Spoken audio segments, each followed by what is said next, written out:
नमस्कार, मैं हूं विवेक पांडे और मध्य प्रदेश की बड़ी बहस में आप सभी का बहुत बहुत स्वागत करता हूं। मध्य प्रदेश में एक बार फिर प्रतिष्ठा का चुनाव होने जा रहा है। यहां लड़ाई बीजेपी के राजा बनाम कांग्रेस के संत परिवार के बीच हो गई है, लेकिन उससे पहले कमलनाथ और नकुलनाथ दोनों ही कांग्रेस प्रत्याशी धीरन शाह इनवाती के नामांकन में दिखाई नहीं दिए, मतलब नदारद रहे। कांग्रेस की एकता की पोल खुल गई, क्योंकि जिन कमलनाथ के कहने के बाद धीरेन को टिकट मिला, वो खुद क्यों नामांकन के समय वहां पर मौजूद नहीं थे, और तो और कमलनाथ भी वहां से गायब थे। अब ये गैर मौजूदगी सवाल खड़े कर रही है, क्योंकि बीजेपी प्रत्याशी कमलेश शाह के उपचुनाव को लेकर नामांकन फॉर्म भरने के मौके पर सीएम मोहन यादव, प्रदेश अध्यक्ष वी डी शर्मा, छिंदवाड़ा सांसद विवेक बंटी साहू मौजूद थे और बड़ी संख्या में कार्यकर्ताओं की मौजूदगी में यहां पर बीजेपी ने शक्ति प्रदर्शन किया। कांग्रेस ने भी बीजेपी के शक्ति प्रदर्शन का जवाब शक्ति प्रदर्शन से देने की कोशिश की, लेकिन कांग्रेस का शक्ति प्रदर्शन फीका साबित हुआ। क्यों? क्योंकि कांग्रेस प्रदेश अध्यक्ष जीतू पटवारी, नेता प्रतिपक्ष उमंग सिंगार जैसे दिग्गज को धीरन शाह इनवाती के नामांकन रैली में शामिल तो हो गए, पर कमलनाथ नकुलनाथ की गैर मौजूदगी ने इस शक्ति प्रदर्शन को फीका बना दिया। अब आपको बता दें, अमरवाड़ा आदिवासी बाहुल्य सीट है। यहां के आदिवासी मतदाताओं का हर्रई, राजघराना, गोंगपा और आंचल कुंडधाम तीनों से गहरा जुड़ाव है, और ऐसे में यह चुनाव दिलचस्प हो गया है। कांग्रेस की ओर से मुख्य रणनीतिकार कमलनाथ हैं, जो खुद ही कांग्रेस प्रत्याशी के नामांकन के समय मौजूद नहीं थे। तो बीजेपी की ओर से संगठन मंत्री हितानंद शर्मा यहां कैंप किए हुए हैं। बीजेपी ने सीएम डॉक्टर मोहन यादव, केंद्रीय कृषि मंत्री शिवराज सिंह चौहान, राज्य के कैबिनेट मंत्री कैलाश विजयवर्गीय, कैबिनेट मंत्री प्रहलाद पटेल को अमरवाड़ा सीट पर प्रचार के लिए भेजने का फैसला कर लिया। अब गौरतलब यह है कि लोकसभा चुनाव के दौरान आंचल कुंडधाम, बटका खापा और हर्रई में धाम के संत सुखराम दास महाराज की मौजूदगी में केंद्रीय गृह मंत्री अमित शाह ने 25 प्रमुख लोगों से मुलाकात की थी। जैसा कि आप जानते हैं कि अमरवाड़ा विधानसभा सीट पर उपचुनाव होना है और कांग्रेस प्रत्याशी धीरन शाह इनवाती ने गुरुवार को नामांकन जमा कर लिया। बीजेपी उम्मीदवार कमलेश शाह और गोंगपा प्रत्याशी भलावी पहले ही पर्चा दाखिल कर चुके हैं। सवाल सबसे महत्वपूर्ण ये रहेगा कि अगर कमलनाथ, जो कि छिंदवाड़ा के सिरमौर हैं, कांग्रेस पार्टी के भी सिरमौर हैं, वो चले जाते अगर, या उनके सुपुत्र चले जाते उसी सक्रियता के साथ, जिस सक्रियता के साथ 2023 का विधानसभा चुनाव कमलनाथ ने छिंदवाड़ा में लड़ा, प्रदेश में लड़ा और सारी सीटें जिता के भी दी, अनफॉर्चुनेट लोकसभा चुनाव नहीं जीत पाए। चर्चा को शुरू करेंगे, एक बयान आपको सुनवाते, बयानों को सुनने के बाद चर्चा शुरू। नमस्कार। आज आपने नामांकन दाखिल करवाया है। कमलनाथ, अमरवाड़ा की जनता जो धोखा, उसका बदला लेना चाहती है। अचल कुंड दरबार से सब कहते हैं, अचल कुंड दरबार का प्रत्याशी कांग्रेस पार्टी ने दिया है। जहां तक प्रदेश के कार्यकर्ताओं को अगर ताकत देगा, प्रदेश में बदलाव लाएगा, सरकार जरूर बीजेपी की रहेगी, पर नकेल कसेगा तो अमरवाड़ा कसेगा और कांग्रेस सरकार बना के, कांग्रेस का विधायक बना के कसेगा। 100% अमरवाड़ा के परिवार के लोग कांग्रेस और हाथ के पंजे को समर्थन देंगे। सर, आज कमलनाथ देखेंगे सर, कमलनाथ देखेंगे सर, उसका आ रहे उसके पहले ही दूल्हा तैयार नहीं और बारात की पहले ही घोषणा कर दी गई। बाद में शाम होते होते तक दूल्हा तय हुआ और आज दूल्हे की बारात में शामिल होने जीतू पटवारी, उमंग सिंगार तो पहुंच गए, लेकिन जिनके ऊपर ये जवाबदारी उपचुनाव को जिताने की, जैसे कमलनाथ और नकुलनाथ, जो कहते हैं जीवन के अंतिम सांस तक हम छिंदवाड़ा नहीं छोड़ेंगे, दोनों आज नामांकन रैली से और इस कार्यक्रम से नदारद रहे। सिर्फ कमलनाथ और नकुलनाथ ही नदारद नहीं रहे, दिग्विजय सिंह, अरुण यादव, अजय सिंह, तमाम कद्दावर नेता, गोविंद सिंह से लेकर तमाम कद्दावर नेता भी नदारद रहे। अब सबको परिणाम पता है कि कांग्रेस की करारी हार होगी। जिस प्रकार से लोकसभा उपचुनाव में हुई है, वैसे लोकसभा के चुनाव में हुई, वैसे इस उपचुनाव में भी होगी। 29 में से 29 सीटें कांग्रेस हारी, खाता भी नहीं खुला। भाजपा की ऐतिहासिक जीत होगी, इसलिए सभी ने अभी से दूरी बनाना चालू कर दी और जिनके कंधे पे जीतू पटवारी ये बोझ डालने का प्रयास कर रहे हैं, उनने भी आज दूरी बनाकर ये बता दिया कि उनको भी पता है कि ये हार कांग्रेस की। और चलिए अब चर्चा को हम शुरू करते हैं। दो खास मेहमानों को आपके साथ जोड़ते हैं। हमारे साथ इस वक्त ब्रजराज सिंह जी जुड़ चुके हैं, प्रवक्ता हैं भारतीय जनता पार्टी के, और रविंद्र तोमर जी हमारे साथ जुड़ चुके हैं, पूर्व विधायक कांग्रेस पार्टी। दोनों मेहमानों का बहुत स्वागत है चर्चा में। शुरुआत करते हैं तोमर साहब आपसे। आज की चर्चा का विषय जो प्रमुखता से सामने आ रहा है वो यही है कि कमलनाथ जी और नकुल नाथ जी कांग्रेस प्रत्याशी के नामांकन से दूर थे, शामिल नहीं हुए। कई तरह के सवाल खड़े हो रहे हैं, तो बीजेपी भी चुटकी ले रही है इसे लेकर। जी तोमर साहब का ऑडियो नहीं आ रहा है शायद आपका। चलिए एक बार फिर से हम कोशिश करेंगे रविंद्र तोमर जी से जुड़ने की। बहरहाल जवाब मैं लेता हूं अब ब्रजराज जी से। ब्रजराज जी, वैसे शुरुआत में रविंद्र तोमर जी से करना चाह रहा था, तो कुछ टेक्निकल प्रॉब्लम है। ब्रजराज जी, भारतीय जनता पार्टी कितना आश्वस्त है अमरवाड़ा को लेकर, क्योंकि कांग्रेस विधायक आपकी पार्टी में आ गए हैं और अब आपकी पार्टी के चुनाव चिन्ह से चुनाव लड़ेंगे, वो उपचुनाव। अमरवाड़ा के विधायक हमारी पार्टी में, हमारी पार्टी की विचारधारा, नीति, नीयत और नेतृत्व के से प्रभावित होकर आए हैं और हमें पूर्ण विश्वास है कि वो यहाँ से जीत हासिल करेंगे। अभी अभी छिंदवाड़ा का लोकसभा का जो चुनाव का रिजल्ट आया है उसमें आपने देखा कि कमलनाथ जी के सुपुत्र नकुल नाथ जी 1.5 लाख वोटों से हारे। दरअसल छिंदवाड़ा की जनता ने तय कर लिया है कि उन्हें कमलनाथ जी की गुलामी की जंजीरों से बाहर निकलना है, इसलिए वो इनको हराएगी, कांग्रेस पार्टी को, कमलनाथ जी को, जीतू पटवारी जी को और भाजपा को जिताएगी।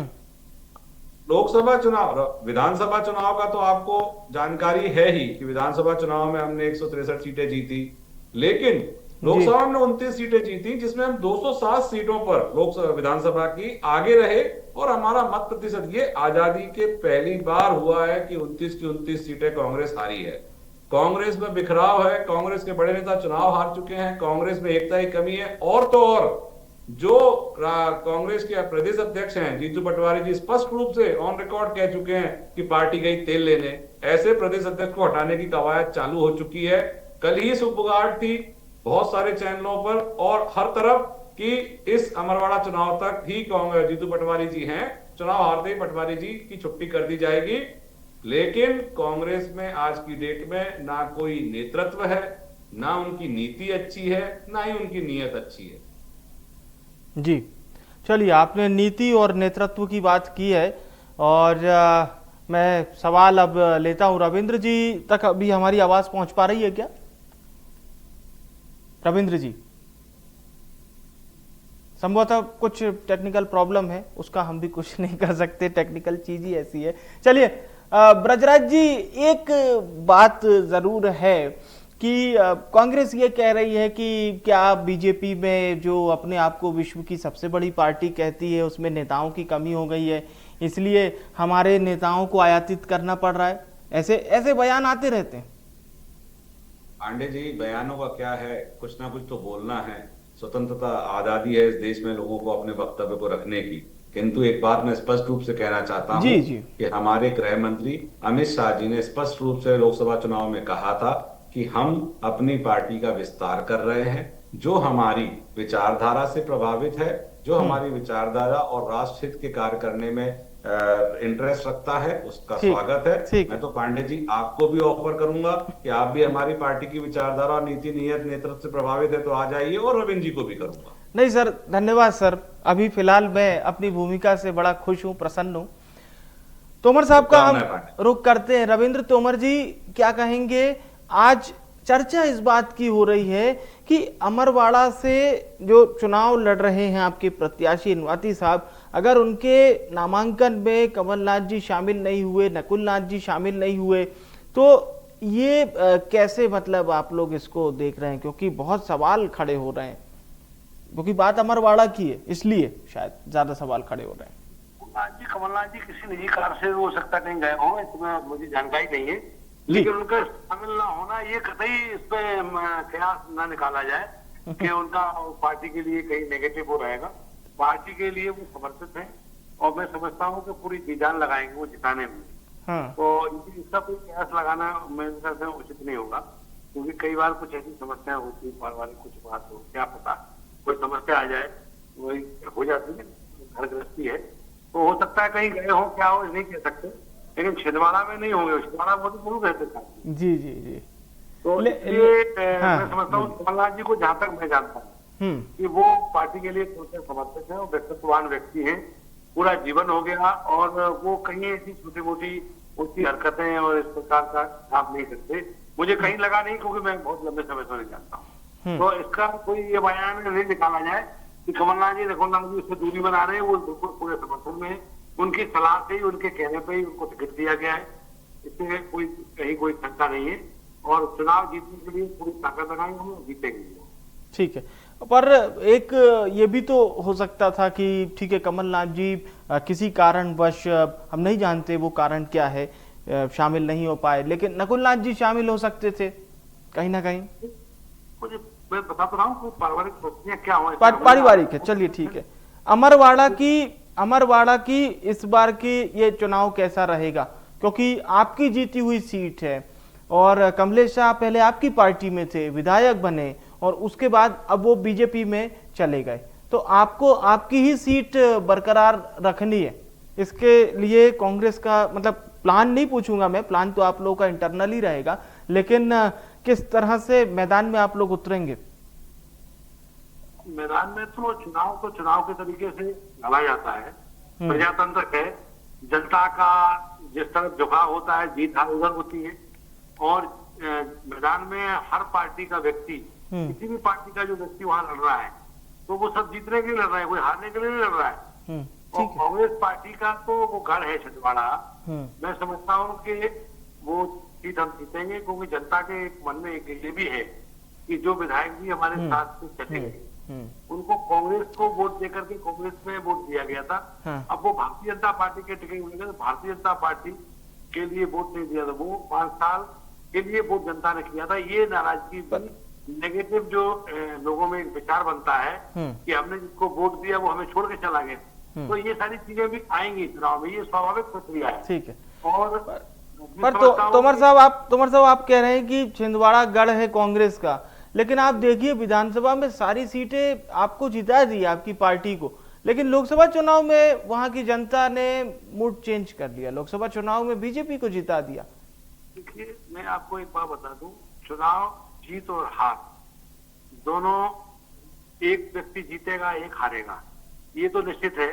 कई बार समीकरण में भी चुनाव होते हैं, तो हार जीत का कारण समीकरण भी होते हैं, और वो परिस्थिति किस प्रकार से बनती है, पूरे सारे लोगों की नजर छिंदवाड़ा पे, तो सारी चीजें जनता के दिमाग में रहती है। रहा सवाल हारने का, ये मायने बिल्कुल मत रखिए, क्योंकि वोट का अंतर 1 लाख, बाकी को 5 लाख लगभग वोट मिला है नकुलनाथ जी को, 4.5 से लगभग। तो वो मतदाता तो है ना कांग्रेस के पक्ष में, और वो कांग्रेस को वोट दिया उसने, भले भी थोड़े अंतर से हार गए, लेकिन बात ये है कि जो मतदाता वोट कर चुका है उसकी तो कांग्रेस की विचारधारा है ना।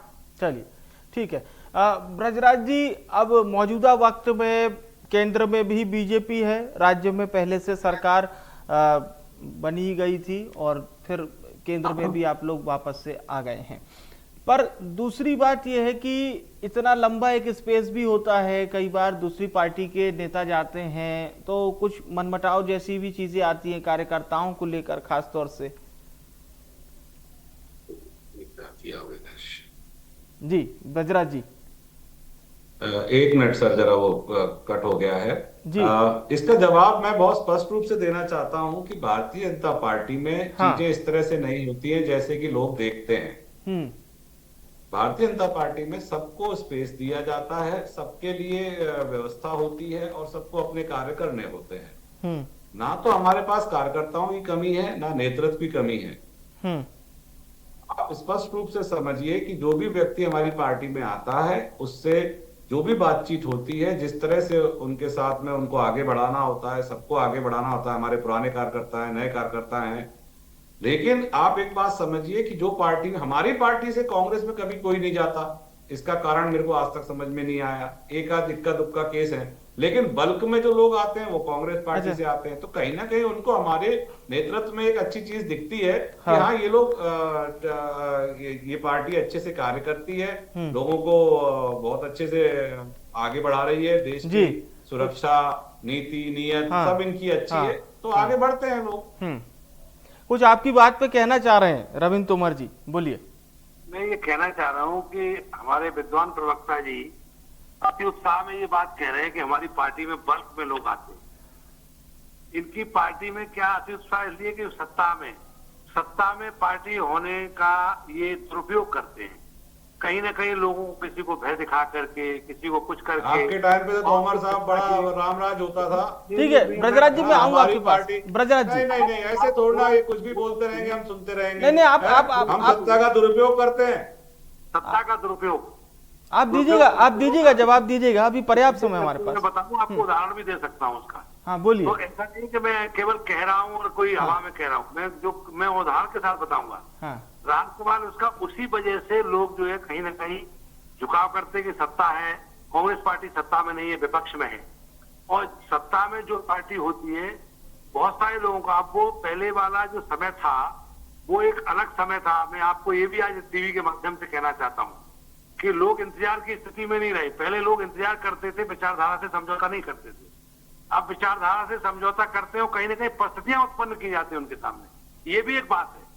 तो मैं आपसे इतना कहना चाहता हूं कि बल्क में लोग आ रहे हैं, लेकिन उनको संभाल पाना आपके बस में भी नहीं है। एक समय ऐसा भी आएगा कि आप उनको संभाल नहीं पाएंगे। तो ये परिस्थिति आती है। चलिए, जो पुराना कार्यकर्ता वो विचलित हो रहा है, वो परेशान हो रहा है, ठीक है, उसको ठीक है। सम्मान नहीं मिल रहा है, वो कहीं ना कहीं जुड़ा जरूर है, लेकिन उनके मन में ये कुंठा है कि हमारे जो दूसरे तरफ से लोग आते हैं वो कहीं ना कहीं हमारा हक और अधिकार जो छीन रहे हैं, वो पार्टी में कुंठा है। उसी का कारण है कि केंद्र में लंगड़ी सरकार बनी है। चलिए, ये इस पे जवाब तो बनता है ब्रजराज जी से, बोलिए।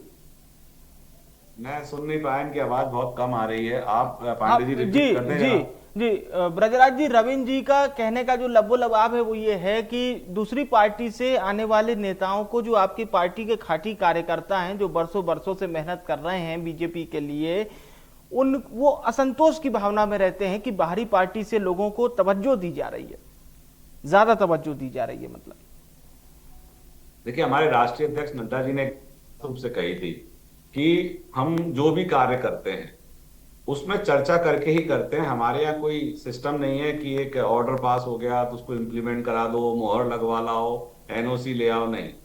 एक स्ट्रेटजी के अंतर्गत ये एक नई वो बनाई गई थी कि हम तीसरी बार के लिए लोकसभा चुनाव में जा रहे हैं। नेहरू जी के अलावा किसी भी पार्टी को कभी भी इतना बड़ा बहुमत या तीसरी बार रिपीटेशन नहीं मिला है।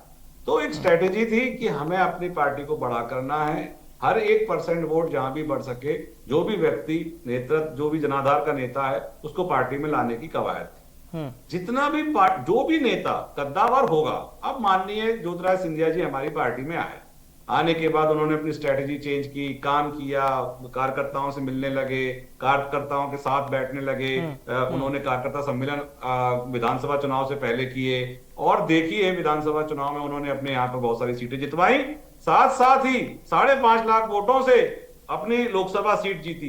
तो माननीय हमारे यहाँ पर जो आके हमारी नीति नियत और नेतृत्व, हमारी विचारधारा और अपने आप को द्वितीय रख के काम करने वाला व्यक्ति होगा, वो हमारे यहाँ एडजस्ट हो जाएगा। समय भी समाप्त हो रहा है, इज्जत करेंगे।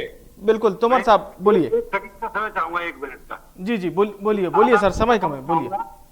कि हमारे विद्वान प्रवक्ता जी जिस उत्साह से बोल रहे हैं, ये दूसरी पार्टी से लोग आए हुए लोगों को क्या संभालेंगे? भारतीय जनता पार्टी को जिस आरएसएस के संगठन ने यहाँ तक लाने में बड़ी भूमिका अदा की, उस आरएसएस के संगठन के लिए भी 1 मिनट में जेपी नड्डा जी ने, जो राष्ट्रीय अध्यक्ष, उन्होंने क्या बयान दिया था कि अब हमें आरएसएस की आवश्यकता नहीं, हम स्वयं सक्षम हो गए।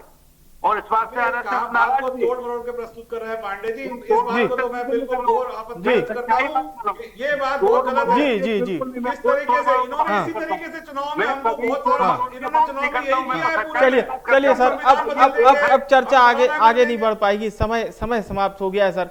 मैं बहुत बहुत धन्यवाद करूंगा ब्रजराज जी, रविंद्र जी, आप दोनों मेहमानों का हमारे साथ बड़ी बहस में शामिल होने के लिए। देखिए, आज हम बात कर रहे थे छिंदवाड़ा की, ये जो विधानसभा क्षेत्र है अमरवाड़ा, इसको लेकर, जहां पर भारतीय जनता पार्टी 2 बार जीत दर्ज कर चुकी है। कांग्रेस कहती है हमारा गढ़ है, लेकिन फिर उस गढ़ का क्या हुआ, लोकसभा चुनाव के नतीजों ने बता दिया और नकुल नाथ यहां से चुनाव हार गए। अब इसे लेकर बीजेपी को यह तो समझ में आ रहा है कि कमलेश शाह जो कि पहले कांग्रेस में थे अब बीजेपी में आ गए, बीजेपी के टिकट से चुनाव लड़ रहे हैं, उपचुनाव, और उसमें बीजेपी पूरी तरह से मुस्तैद हो गई है। तमाम नेताओं की ड्यूटी लगा दी गई है कि जाइए और अमरवाड़ा में प्रचार कीजिए। कांग्रेस भी पूरी तरह से तैयार है, लेकिन आज का जो एक महत्वपूर्ण बात सामने आई वो ये था कि कमलनाथ और नकुलनाथ कांग्रेस प्रत्याशी के नामांकन से नदारद क्यों थे, क्यों नदारद थे। कहीं ना कहीं इन सवालों के जवाब कांग्रेस को ढूंढने होंगे अगर इस उपचुनाव में जीतना है तो। फिलहाल के लिए बड़ी बहस में इतना ही।